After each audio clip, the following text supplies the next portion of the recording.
أشهد أن لا إله إلا الله وحده لا شريك له وأشهد أن محمدا عبده ورسوله أما بعد فأعوذ بالله من الشيطان الرجيم بسم الله الرحمن الرحيم الحمد لله رب العالمين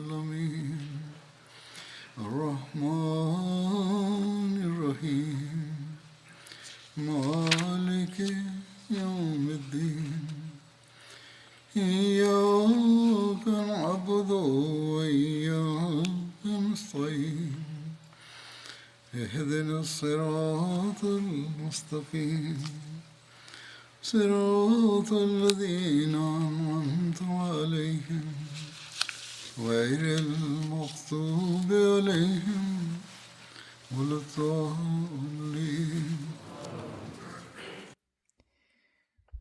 اليوم سأتكلم بإيجاز عن غزوات النبي صلى الله عليه وسلم لنلاحظ شتى الجوانب من شخصيته وأسوته في تلك الأوضاع.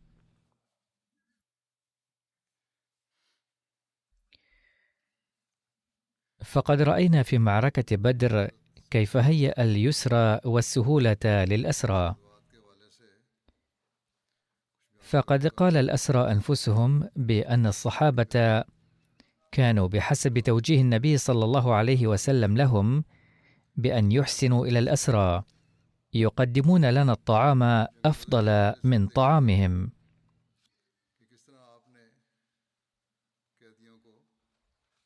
ثم رأينا أيضا أنه صلى الله عليه وسلم قد أطلق سراحهم على شروط سهلة جدا، إذ كان فداء بعض الأسرى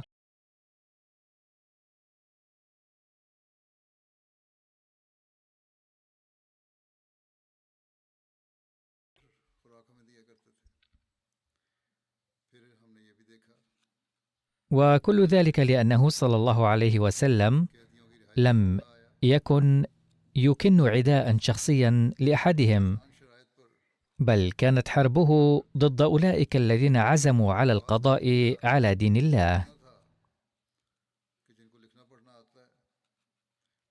وكان البعض يشتركون في جيش العدو مضطرين، فهناك عدة أمثلة من هؤلاء، فهم لم يكونوا يريدون قتال المسلمين بل كانوا مضطرين، فقدم لهم تسهيلات كثيرة، وأسلم كثير منهم لاحقا.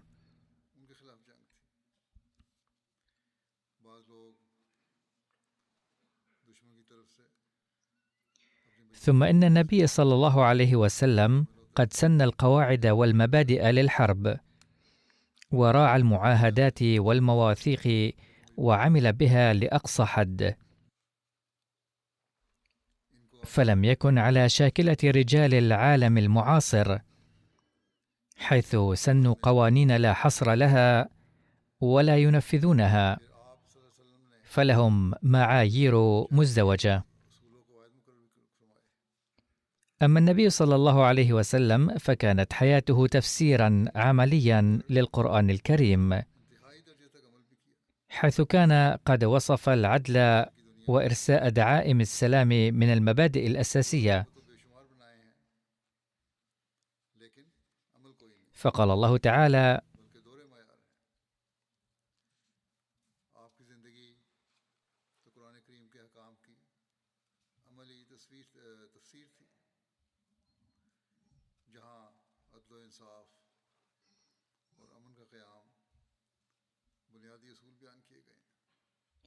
يا أيها الذين آمنوا كونوا قوامين لله شهداء بالقسط ولا يجرمنكم شنآن قوم على ألا تعدلوا اعدلوا هو أقرب للتقوى واتقوا الله إن الله خبير بما تعملون.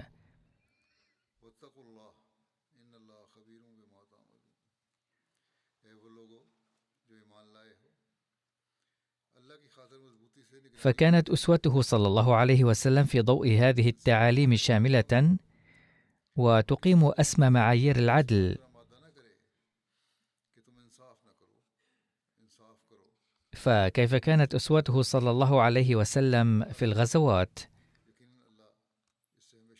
فإضافة إلى بدر سأتكلم عن بقية الغزوات والسرايا أيضا، أي المهام العسكرية التي أرسل لها صلى الله عليه وسلم الصحابة بقيادة غيره.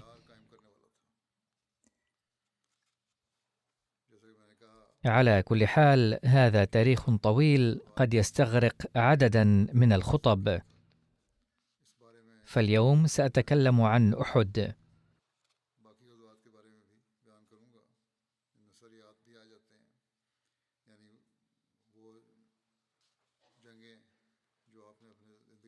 هذه الحرب أيضا كان قد بدأها العدو بدافع نار عداوته كما أثبتت الأحداث، واضطر المسلمون للدفاع عن أنفسهم. وقد ورد عن هذه الغزوة أنها اندلعت بعد سنة واحدة من معركة بدر، أي في شوال من العام الثالث الهجري يوم السبت. فالمؤرخون ومؤلفو السير متفقون على أن غزوة أحد حدثت في شوال من العام الثالث للهجرة، وهناك قول نادر أيضا أنها كانت في العام الرابع. أما التاريخ من شوال ففيه اختلاف، إذ ذكر في معظم الكتب اليوم السابع والخامس عشر. أما ابن إسحاق وابن هشام وابن حزم وابن خياط والطبري فذكروا الخامس عشر فقط. لقد خرج النبي صلى الله عليه وسلم من المدينة المنورة يوم الجمعة بعد صلاة العصر، ووصل إلى ميدان أحد يوم السبت قبل أن ترتفع الشمس. أحد اسم أحد جبال المدينة، ويقع على بعد 3 أميال تقريبا من المدينة، ومسافته عن المسجد النبوي 4 كيلومترات تقريبا تجاه الشمال. ويقال إن مساكن المدينة المنورة الآن قد وصلت إليه، بل توسعت إلى ما حوله أيضا، وهو داخل الحرم، ويمتد شرقا وغربا، ويقدر طوله 6 كيلومترات، ولونه مائل إلى الحمرة. لقد كتب حضرة ميرزا بشير أحمد رضي الله عنه أن غزوة أحد اندلعت في 15 من شوال يوم السبت من العام الثالث الهجري، 31 من مارس أذار من عام 624 يوم السبت.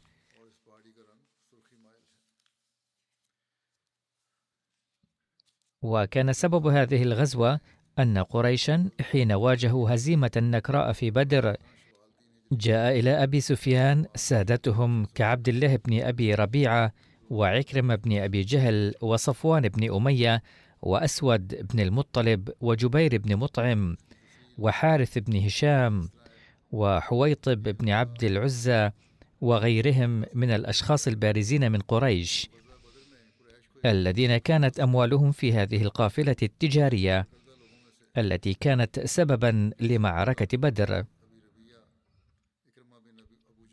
فأودعوا أرباح هذه التجارة في دار الندوة بحسب العادة السائدة، ولم تسلم لهم أموالهم، لأن أبا سفيان حين جاء بهذه الأموال كان أهل مكة قد خرجوا إلى معركة بدر.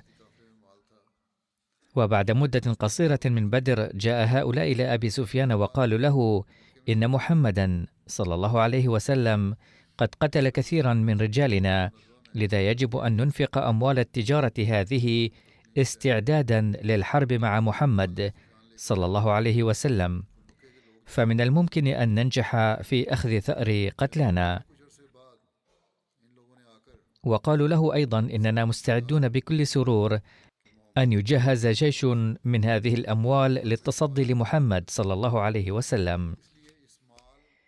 فقال لهم أبو سفيان أنا أتفق معكم على هذا المقترح، وإن بني عبد مناف معي.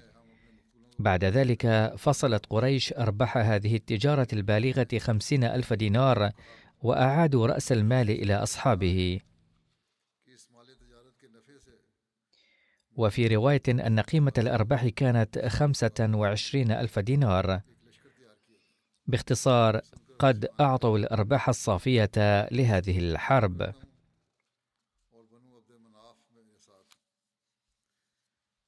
وفي هذا الخصوص قال الله تعالى: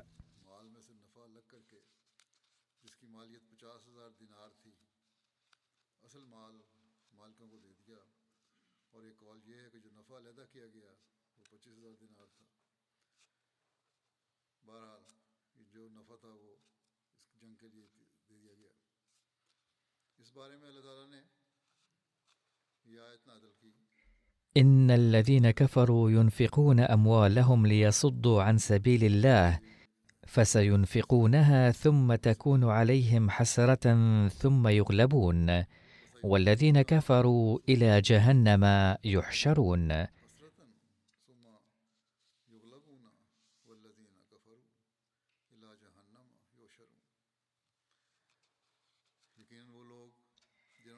وإضافة إلى هذا السبب المهم، كانت هناك أمور أخرى يمكن أن تعد من دواعي هذه الحرب. فكما ذكرت في الخطب الماضية أن ذهاب أهل مكة إلى الشام كان قد تعذر عليهم بعد معركة بدر، لأن الطريق التجاري من مكة إلى الشام كان يمر بقرب المدينة، وكان قد سد من قبل المسلمين. ومن جراء مظالم قريش السابقة كانت القوافل تواجه صعوبة في المرور من هناك، ومن ثم كانت قريش ترى موتها الاقتصادي. وإن سد الطريق التجاري لقريش وهزيمتهم في المعارك والسرايا وقتل صناديد قريش في معركة بدر ووقوع 70 مشركا في أسر المسلمين كانت أمور تشكل بقعة سوداء في حياتهم الاجتماعية وتشوه صيتهم، وكانوا يريدون الانتقام لغسل هذه البقعة والحفاظ على صيتهم الاجتماعي لكي يتمكنوا من تدارك وضعهم الاقتصادي والديني المتدهور. وفي الطرف الآخر واجهت قريش مكة بعد بدر ذلتين مخزيتين، مما زاد غيظ أهل مكة وغضبهم بما فيهم أبو سفيان، وعقدوا العزم على بدء الحرب المسلحة رسميا للانتقام من المسلمين.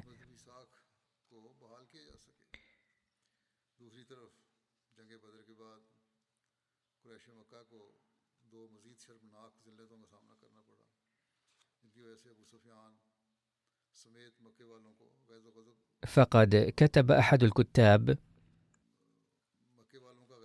إن من أسباب غزوة أحد أن فشل الكفار في بعض المعارك زادهم حزنا وألما وحنقا وحماسا للانتقام بقوة.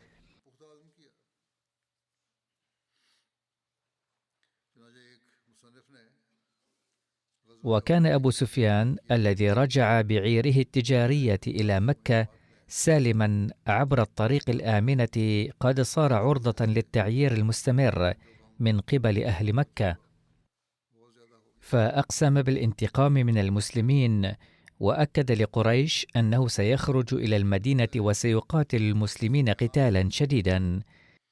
فخرج في 200 راكب من قريش ليبر بيمينه، ووصل إلى المدينة، ولكنه لم يجرؤ على القتال العلني، وإنما قطع في ضواحي المدينة أشجارا وحرق زروعا وقتل شخصين وفر عائدا.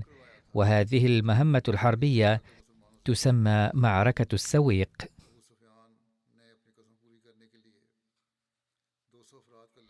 وقد سبق أن بينت تفاصيلها في بعض الخطب السابقة.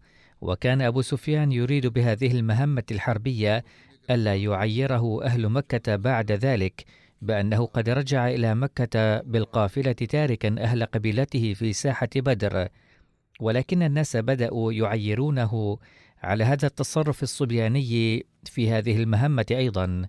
ومن أجل شفاء غليله شرع في إعداد العدة لشن حرب شاملة ضد المسلمين.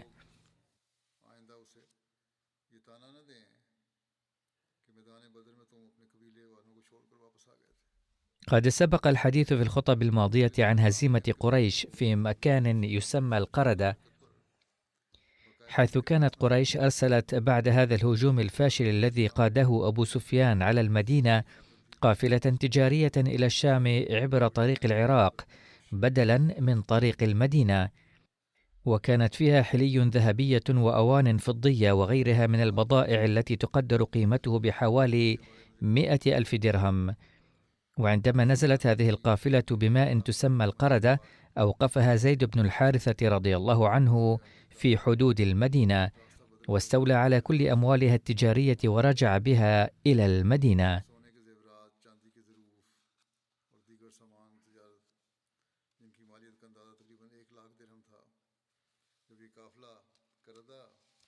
وكانت واقعة القردة بعد الهزيمة النكراء في بدر تمثل هزيمة شديدة لقريش،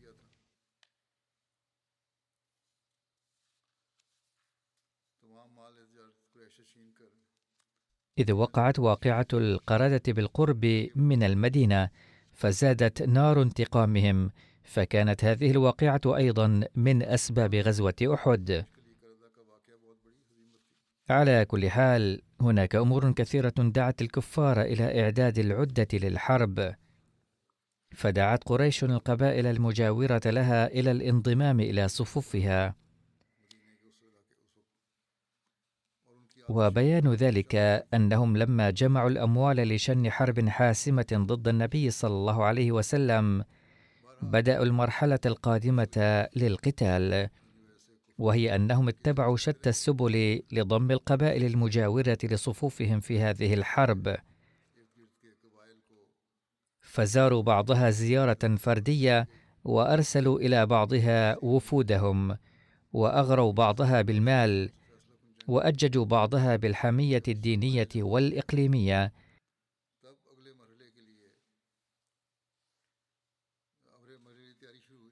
وبعثوا إلى القبائل عمرو بن العاص وهبير بن أبي وهب وعبد الله بن أبي زوارة ومسافح بن عبد مناف وأبو عزة الجهمي.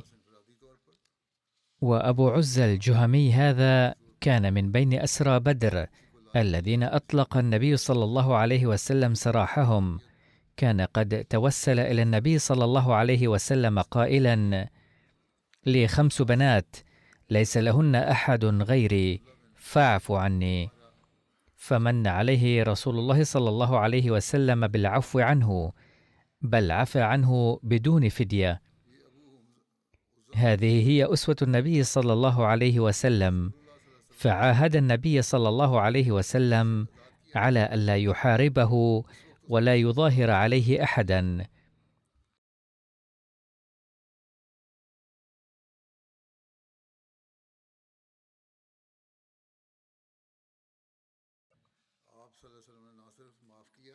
فكان هؤلاء الشعراء يحرضون بشعرهم القبائل العربية على الانضمام إلى قريش والانتقام من المسلمين بتذكيرهم بماضيهم، فانضمت إلى الكفار بنو كنانة وأهل تهامة وغيرهم من قبائل العرب الكثيرة، وأكدت لهم بالإغارة على دولة المدينة، بل خرجت معهم بالفعل.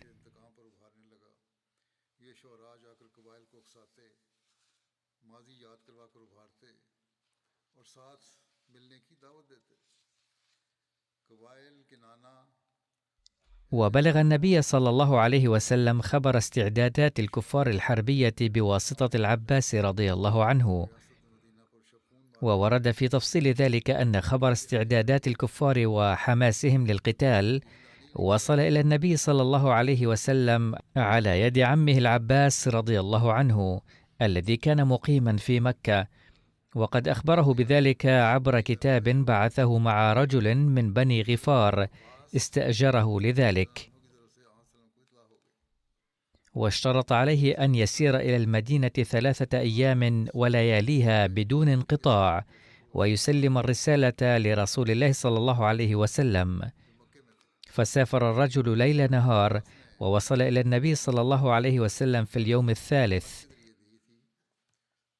وكان رسول الله صلى الله عليه وسلم بقباء عندها، فدفع الرجل إليه الكتاب، ففض صلى الله عليه وسلم خاتم الكتاب وسلمه لأبي بن كعب ليقرأه عليه، فقرأه، فأمره النبي صلى الله عليه وسلم أن يخفي الخبر. وورد في مصدر آخر أن رسول الله صلى الله عليه وسلم ذهب إلى بيت سعد بن الربيع وأخبره بكتاب العباس رضي الله عنه، وقال: إني لأرجو خيرا وعليك أن تخفي هذا الخبر.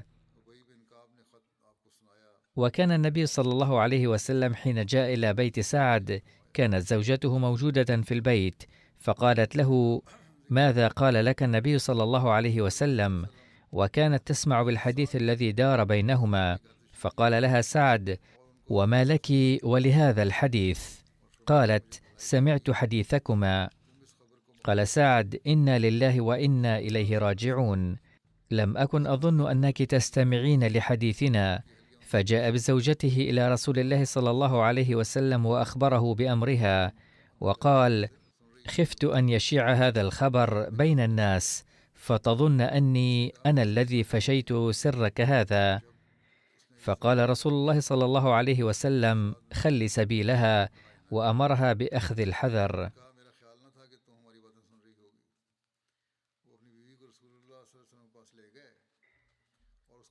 لقد اتخذ النبي صلى الله عليه وسلم هذه الحيطة من جانبه، ولكن يهود المدينة والمنافقين أشاعوا بين الناس أن محمدا صلى الله عليه وسلم لم يأته خبر سار، وهكذا وجدوا فرصة أخرى للطعن والتعيير بالمسلمين ولإظهار ما تكن صدورهم من بغض وعداء ضدهم، وسعوا كل السعي لتخويف أهل الإسلام بنشر هذا الخبر بعدما أضافوا إليه من عندهم ما يحلو لهم. كما انتشر هذا الخبر فيما حول المدينة وصار الجميع حذرا، وثارت ضجة في كل طرف وصوب أن مشركي مكة قادمون للقتال مرة أخرى. وقال العلامة عبد البر: كان العباس رضي الله عنه يرسل للنبي صلى الله عليه وسلم أخبار مكة في رسالة، كان المسلمون في مكة يرون في العباس سندا لهم، وكان العباس يريد الهجرة إلى المدينة، ولكن الرسول صلى الله عليه وسلم كتب إليه أن مكوثه في مكة أفضل. وكانت الأخبار التي يرسلها العباس مفصلة، فقد كتب أن جيش قريش قد خرج إليك فاصنع ما كنت صانعا لمواجهتهم، وعددهم 3000، أمامهم 200 فارس و700 مدرع و3000 من الإبل، وقد أحضروا معهم جميع أسلحتهم. لقد كتب ميرزا بشير أحمد رضي الله عنه في سيرة خاتم النبيين صلى الله عليه وسلم عن اطلاع عباس رضي الله عنه ما يلي: القافلة التجارية التي مر ذكرها في غزوة بدر كان ربحها البالغ قيمته 50,000 دينار، لا يزال محفوظا في دار الندوة لكي يستخدم للهجوم على المسلمين بحسب قرار رؤساء مكة. الآن سحب هذا المبلغ وبدأت الاستعدادات للحرب بقوة كبيرة، ولم يكن المسلمون يعلمون حتى بهذا الاستعداد، وكان جيش الكفار قد وصل إلى أبواب المسلمين، ولكن الرسول الكريم صلى الله عليه وسلم بسبب تيقظه كان قد اتخذ كل الاحتياطات اللازمة، أعني أنه صلى الله عليه وسلم طلب من عمه العباس بن عبد المطلب الذي كان معه من قلبه أن يقيم بمكة، وهو كان يخبر النبي صلى الله عليه وسلم بتحركات قريش. ففي هذه المناسبة أرسل العباس بن عبد المطلب فارسا من بني غفار إلى المدينة على أنه سيعطيه أجرا كبيرا، وأطلع النبي صلى الله عليه وسلم على نيات قريش بواسطة رسالة، وحث هذا الرسول بشدة على أن يبلغ النبي صلى الله عليه وسلم هذه الرسالة خلال 3 أيام. وعندما وصل هذا الرسول إلى المدينة كان النبي صلى الله عليه وسلم في ذلك الوقت أتى حوالي قباء، أي مكانا قريبا من المدينة، فجاء هذا الرسول إليه صلى الله عليه وسلم في قباء وسلمه هذه الرسالة، فأعطى النبي صلى الله عليه وسلم هذه الرسالة كاتبه أبي بن كعب الأنصاري فورا، وطلب منه أن يقرأ عليه ما فيها، فقرأها أبي، وفيها الخبر الفظيع بخروج جيش قريش من مكة. فلما سمع النبي صلى الله عليه وسلم الرسالة أكد لأبي بن كعب ألا يخبر بمضمونها أحدا.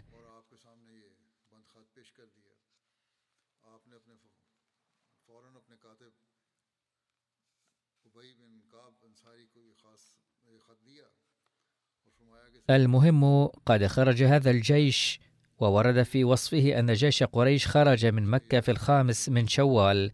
وفي هذه الغزوة كانت قيادة الجيش في يد أبي سفيان، وكان المشرف على الفرسان خالد بن الوليد، ولواؤهم مع بني عبد الدار، كما أن 3000 من المحاربين حاملين السيوف ولابسين الدروع، وحاملين الجنن والأقواس والسهام، وصدورهم مفعمة بحماس الانتقام، انتقلوا من مكة إلى المدينة للقتال ضد النبي صلى الله عليه وسلم. منهم 2900 من قريش وأتباعهم والقبائل الأخرى، و100 من بني كنانة، فكانت معهم 700 درع و200 فرس و3000 من الإبل كما تقدم. وكانت الإبل التي تذبح من أجل الطعام في الطريق علاوة على ذلك، كما كانوا أخذوا معهم دفا للعب وكمية كبيرة من الخمر للشرب. ثم جاء في كتاب السيرة أن قريش حاولت أن تأخذ العباس معهم في هذه المعركة، ولكن العباس اعتذر وذكر تهاون قريش به في غزوة بدر، إذ اعتقل ولم يساعده أحد في إطلاق سراحه.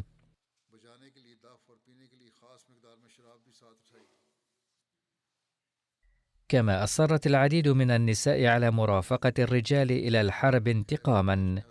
وعن ذلك قال أحد الأشخاص في مجلس الشورى لهم: ونحن قوم مستميتون، لا نريد أن نرجع إلى دارنا حتى ندرك ثأرنا أو نموت دونه، لذلك فإن صحبة النساء ستكون مفيدة لنا، وهن يحفظنكم ويدفعننا للمضي قدما بتذكيرنا بأحداث بدر.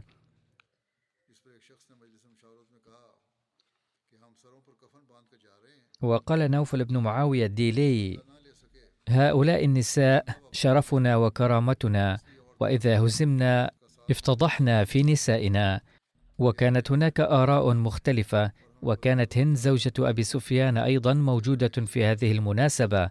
قالت: أيها الناس، فلما جاء هذان الرأيان من الرجال قالت هذه المرأة: أيها الناس، لا تخافوا ألا تعودوا أحياء، لقد رجعتم من بدر سالمين ورأيتم نساءكم، لا يمكنكم أن تمنعونا من الذهاب إلى هذه الحرب معكم. هذا هو الخطأ الذي ارتكبتموه في بدر عندما رددتم نساءكم. لو كن هؤلاء النساء معكم يوم بدر لدفعنكم للمضي قدما بالتماس حفيظتكم، ولكن للأسف قد قتل أحباؤنا على يد أعدائنا الأعزاء في ساحة بدر. باختصار، وافق زعماء قريش على رأي هند، واتفقوا على اصطحاب النساء مع الجيش. وورد أن عدد النساء المرافقات للجيش هو 15 امرأة، فيهن زوجة أبي سفيان هند بنت عتبة، وخرج عكرمة بن أبي جهل بأم حكيم بنت الحارث، وخرج الحارث بن هشام بن المغيرة بفاطمة بن الوليد، وخرج صفوان بن أمية ببرزة بنت مسعود، وهي أم عبد الله بن صفوان. قال ابن إسحاق: وخرج عمرو بن العاص بريطة بنت منبه، وخرج طلحة بن أبي طلحة بسلافة بنت سعد، وهي أم بني طلحة، مسافع وجلاس وكلاب، قتلوا يومئذ. وخرجت خناس بنت مالك إحدى نساء بني مالك مع ابنها أبي عزيز بن عمير، وهي أم مصعب بن عمير.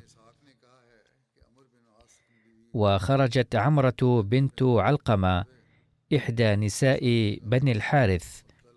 وكانت هند بنت عتبة كلما مرت بوحشي أو مر بها قالت: ويها أبا دسمة، وكان وحشي يكنى بأبي دسمة، اشفي واستفشي.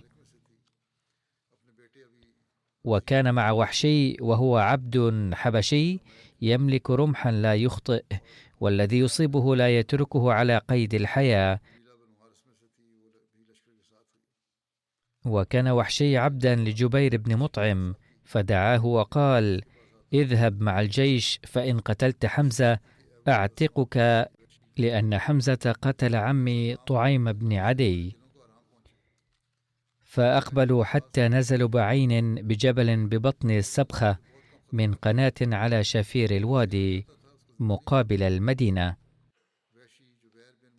السبخة مكان في المدينة بالقرب من جبل عينين والجرف مكان على بعد 3 أميال شمال المدينة المنورة، وعينين جبل تحت أحد بينهما واد. وقناة أحد أودية المدينة 3 المشهورة بين المدينة وأحد، هذا هو موقعه.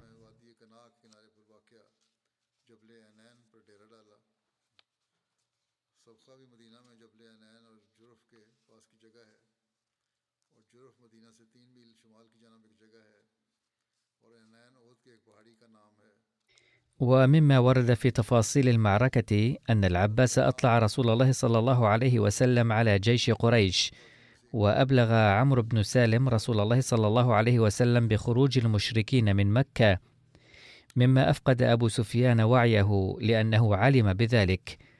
ما حدث هو أن عمرو بن سالم انفصل مع بعض أصحابه عن جيش قريش من مكان ذي طوى، ووصل سريعا إلى المدينة وأخبره بتقدم جيش الكفار. وفي طريق العودة من المدينة تقدم جيش عمرو بن سالم هذا على جيش أبي سفيان، حيث كان أبو سفيان ليلا أعبرهم من هناك. ولما أصبح أبو سفيان رجع إلى مكة.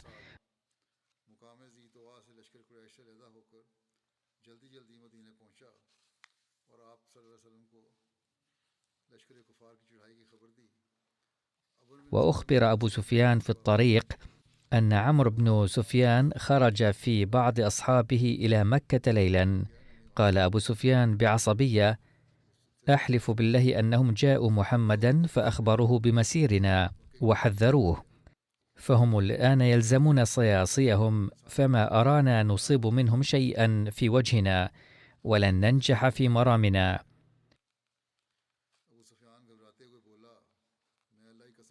فقال صفوان بن أمية فورا: إن لم يسحروا لنا عمدنا إلى نخل الأوس والخزرج فقطعناه، فلا يجتبرونها أبدا، وإن أسحروا لنا فعددنا أكثر من عددهم، وسلاحنا أكثر من سلاحهم، ولنا خيل ولا خيل معهم، ونحن نقاتل على وتر عندهم ولا وتر لهم عندنا.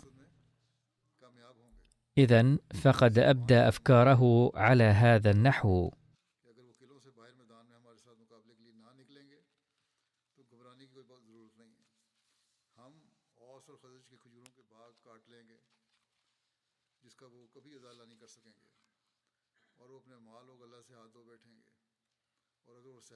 لما خرجت قريش إلى المدينة نزلوا بالأبواء، فقالت هند بنت عتبة لأبي سفيان: أو بحثتم قبر أم محمد صلى الله عليه وسلم؟ فإنها بالأبواء، فإن أسر أحد منكم فديتم كل إنسان بإرب من آرابها. كم هي فكرة شيطانية. فذكر ذلك لقريش وقال: هذا الرأي. فقالت قريش: لا تفتح هذا الباب لئلا تفتح بنو بكر موتانا، فلا تقبل هذا الرأي لأنه رأي خطير.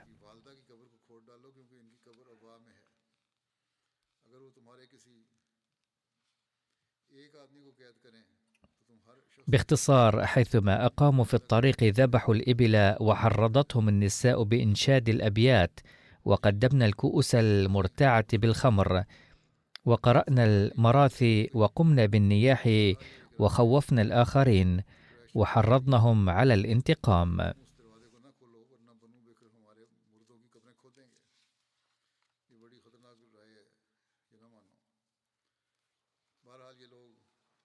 ظلت قافلة قريش هذه تتقدم على هذا النحو، ومن جانب آخر كان المسلمون أيضا مستعدين، فقد ورد بهذا الشأن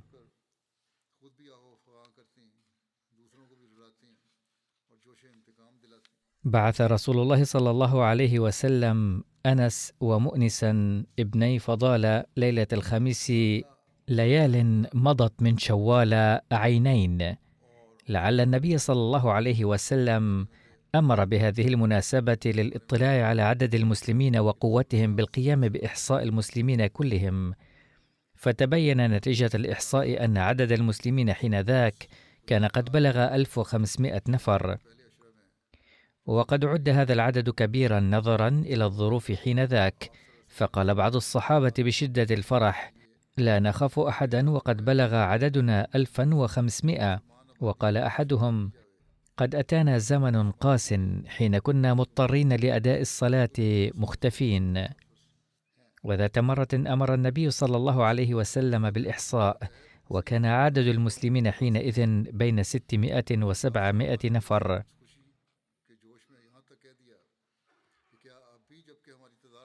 الصحابيين اللذين أرسلهما النبي صلى الله عليه وسلم للاطلاع على أخبار قريش اعترضا لقريش بالعقيق، وعادا إلى رسول الله صلى الله عليه وسلم فأخبراه بخبرهم.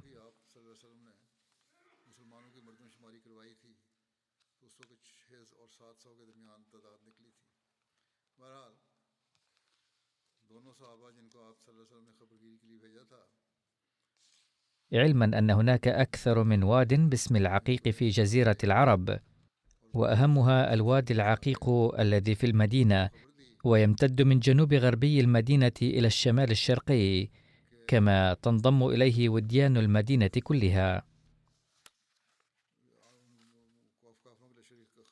على أي حال، أخبر النبي صلى الله عليه وسلم عند العودة إن جيش الكفار قد خلوا إبلهم وخيلهم في الزرع الذي بالعريض.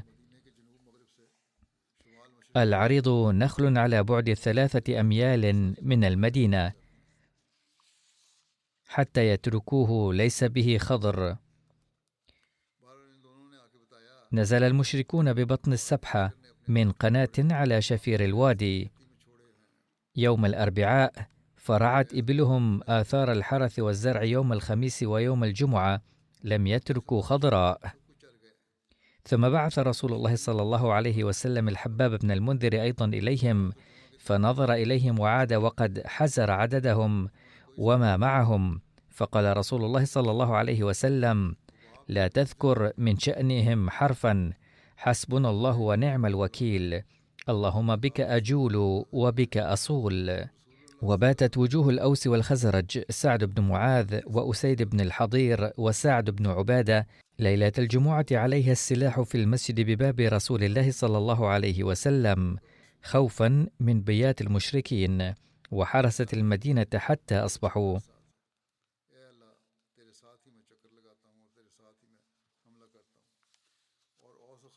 نزل جيش مشركي مكة قبل خروج المسلمين بأرض واضي قناة المالحة والوحلية، كانت في شرق المدينة وغربها وجنوبها نخل، فلم يكن الهجوم بقرية أو بحارة مرورا بها سهلا، لأنه كان يمكن أن يمر بها بالكاد رجل واحد من العدو، وفي هذه الحالة كان هلاك المهاجمين سهلا.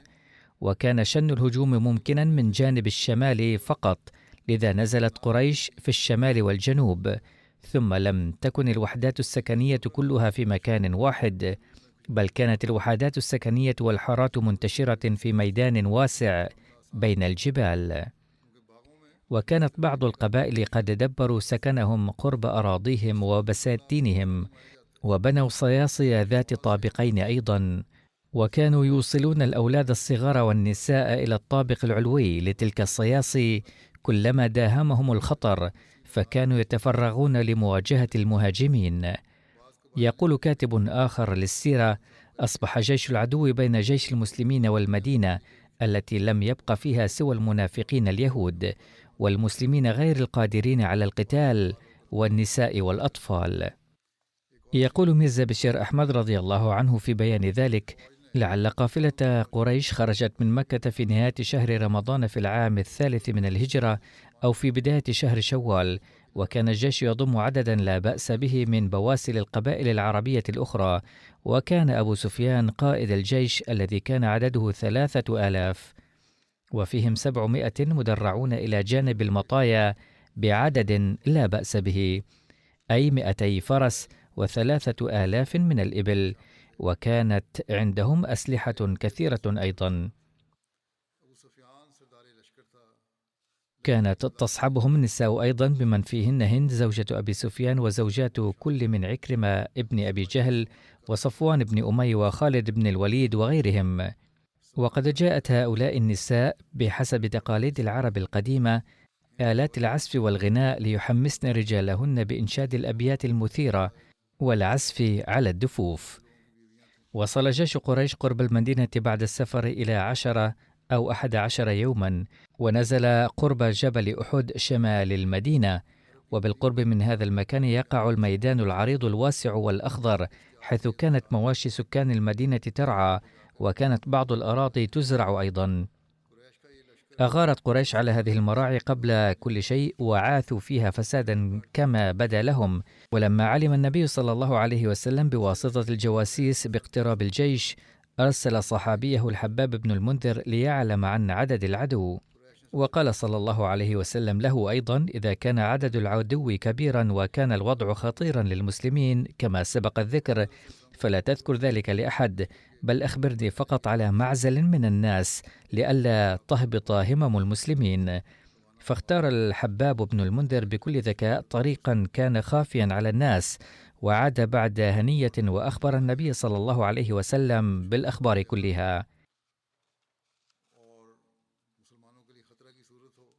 كان قد انتشر في المدينة المنورة خبر وصول جيش قريش، كما انتشرت أخبار غارتهم على العريض وكيف أنهم دمروا بستان النخيل هناك، إلا أنه لم يتم اطلاع عامة الناس على جيش الكفار بشكل تفصيلي. مع ذلك قد مضت تلك الليلة في المدينة المنورة في حالة من الخوف والخطر الشديد، وظل بعض الخواص من الصحابة يحرسون بيت النبي صلى الله عليه وسلم طوال الليل.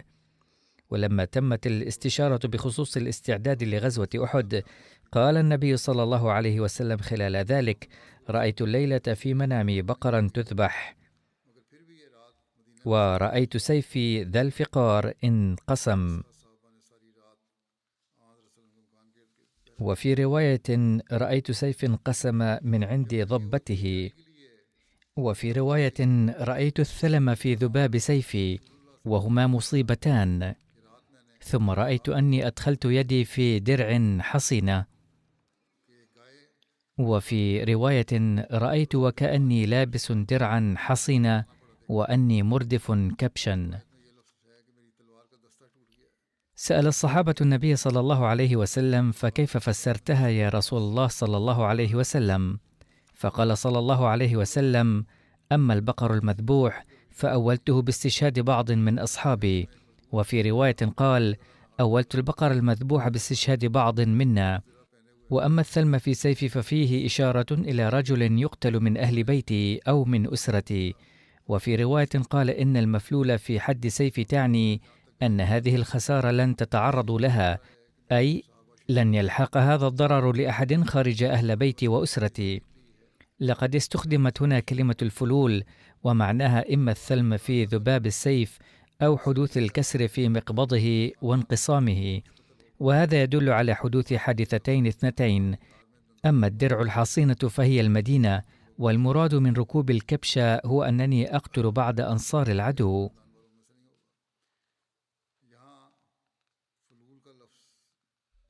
على أي حال، لقد طلب النبي صلى الله عليه وسلم المشورة حول الأمر المذكور، فيقول ابن عتبة وابن إسحاق وابن سعد وغيرهم إن النبي صلى الله عليه وسلم رأى هذه الرؤيا ليلة الجمعة، فلما أصبح جاء أصحابه فحمد الله تعالى وأثنى عليه، ثم ذكر الرؤيا لهم وقال: إن رأيتم أن تقيموا بالمدينة ونجعل النساء والذرية في الآطام، فإن أقاموا بشر مقام، وإن دخلوا علينا قتلناهم في الأزقة، فنحن أعلم بها منهم، ورموا من فوق الصياص والآطام، وكانوا قد شبكوا المدينة بالبنيان من كل ناحية، فهي كالحصن. وكان هذا الذي ذكره رسول الله صلى الله عليه وسلم رأي الأكابر من المهاجرين والأنصار. وكان عبد الله بن أبي يرى رأي رسول الله صلى الله عليه وسلم، فقال جماعة من المسلمين غالبهم أحداث لم يشهدوا بدرا وطلبوا الشهادة وأحبوا لقاء العدو: يا رسول الله، أخرج بنا إلى أعدائنا، لا يرون أن جبنا عنهم.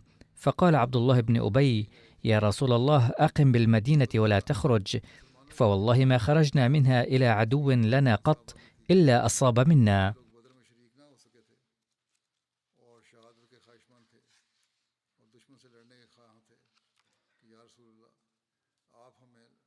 فقال حمزة بن عبد المطلب وسعد بن عبادة والنعمان بن مالك: إنا نخشى يا رسول الله أن يظن عدونا أن كرهنا الخروج إليهم جبنا عن لقائهم، فيكون هذا جرأة منهم علينا، وقد كنت يوم بدر في 300 رجل، فظفرك الله تعالى عليهم، ونحن اليوم بشر كثير. وقال إياس بن أوس بن عتيك: نحن بنو عبد الأشهل لنرجو أن نكون البقر المذبح، أي قال هؤلاء عما رآه النبي صلى الله عليه وسلم في المنام أن بقرا يذبح، إننا نأمل أن نكون ذلك البقر المنحرة. وقال غيره: هي إحدى الحسنيين، الظفر أو الشهادة، والله لا تطمع العرب في أن تدخل علينا منازلنا. وقال حمزة: والذي أنزل عليك الكتاب لا أطعم اليوم طعاما حتى أجالدهم بسيفي خارج المدينة. وكان يوم الجمعة صائما ويوم السبت صائما، ولما استشهد كان صائما. وقال النعمان بن مالك: يا رسول الله، لا تحرمنا الجنة، فوالذي نفسي بيده لأدخلنها. فقال رسول الله صلى الله عليه وسلم: وكيف ذاك؟ قال: لأني أحب الله تعالى ورسوله. وفي رواية قال: أشهد أن لا إله إلا الله وأن محمدا رسول الله، ولا أفر يوم الزحف. فقال رسول الله صلى الله عليه وسلم: صدقت، فاستشهد يومئذ. وحث مالك بن سنان الخدري وإياس بن عتيك وجماعة على الخروج للقتال.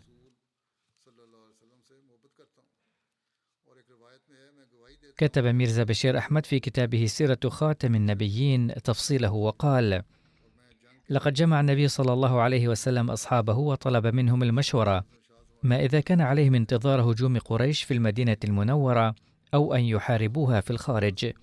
وقبل استشارتهم ذكر لهم النبي صلى الله عليه وسلم أمورا عن هجوم قريش ونواياهم الدموية، وقال: رأيت الليلة رؤيا بهذا الخصوص، ثم حكى لهم هذه الرؤيا التي مر ذكرها آنفا. ولما سأله بعض الصحابة عن تفسيرها قال صلى الله عليه وسلم: أرى أن المراد من ذبح البقر هو أن بعضا من صحابتي سيستشهدون، وأما الثلم في سيفي فلعله يشير إلى استشهاد أحد أقاربي، أو أنا شخصيا سأتعرض لأذى خلال هذه المهمة.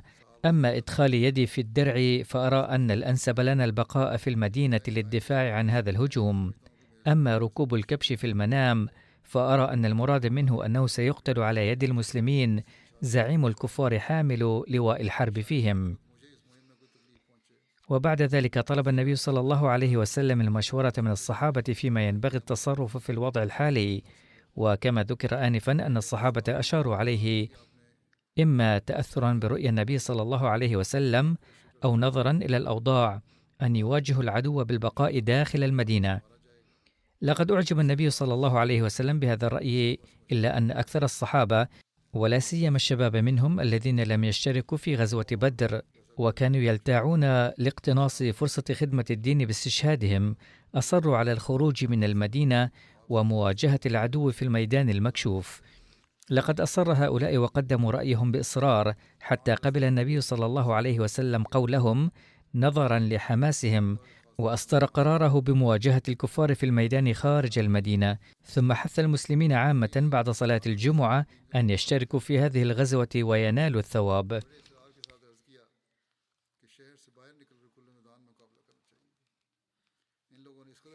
سأتناول تفاصيل بقية الأمور لاحقا إن شاء الله. استمروا في الدعاء للفلسطينيين، فبعد انتهاء الهدنة سيتم قصفهم بشكل عشوائي مرة أخرى، وسيسقط الأبرياء شهداء. والله أعلم كم من الظلم سيقع. إن نوايا القوى العظمى في المستقبل لخطيرة للغاية، ولذلك لا بد من كثرة الدعاء لهم رحمهم الله.